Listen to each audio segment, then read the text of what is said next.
Today I want to share with you this inspiring story describing the Alpha and Omega. Welcome to the Alpha and Omega. As you read about Jesus, who is called the Alpha and Omega, imagine how special he is. At the end of the book, you will find a question.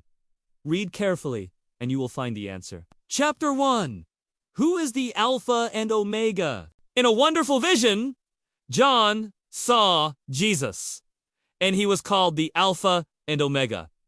Now, what does that mean? Alpha is the first letter of the Greek alphabet, and Omega is the last, signifying the beginning and the end. So, when Jesus is called the Alpha and Omega, it means he is the first and the last, the beginning and the end of everything. Imagine having a friend who was there at the very start of everything and who will be there at the very end. What do you think it would be like to have such a friend? Chapter 2. A special message. Jesus, the Alpha and Omega, gave John a special message to share with everyone. He said he was the one who was alive and had come back to life. This means that Jesus is not just a story from long ago, but is alive and with us today. Imagine knowing that you have a friend who is always with you, no matter where you go or what you do. How do you think this makes you feel? Chapter 3.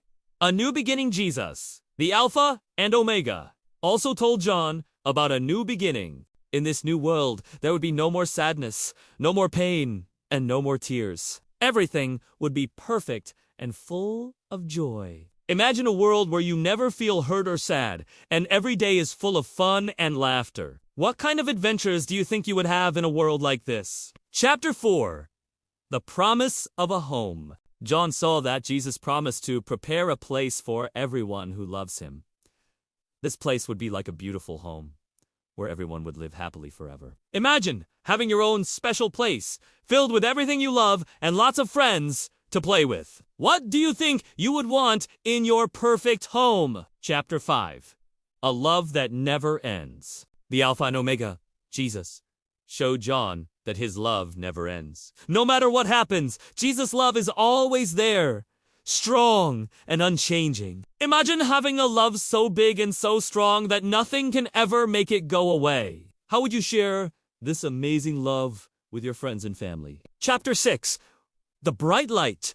John saw that in the new world, Jesus would be the brightest light, and there would be no need for the sun or moon because his light would shine everywhere. Imagine a place that is so bright and full of light that you can see everything clearly and there's no darkness at all. What would you do with all that light? How would you make the world around you brighter? Question for you. What does it mean when Jesus is called the Alpha and Omega? Chapter 7. Forever together in the new heaven and earth.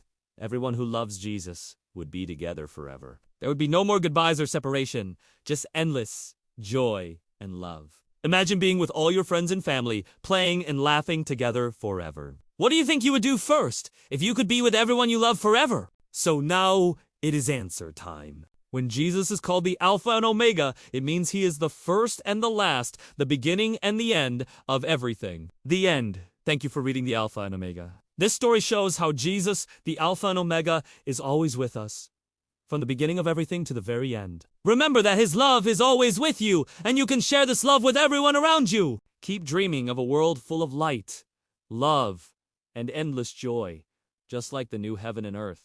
I hope that you have found this study helpful, and if so, please subscribe.